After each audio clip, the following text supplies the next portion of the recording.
তোমার কি করে কথা মনে হলো?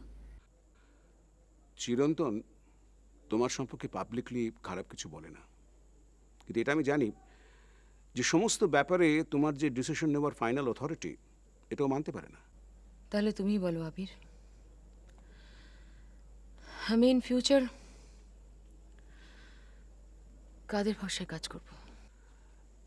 নিজের ভরসায়, সেলফ কনফিডেন্স, আর সেটাই তো তোমার ট্রাম্প কার্ড, তাই না? তুমি দু একদিন ছুটি নাও, গেম প্ল্যানটা ভালো করে ভাবো।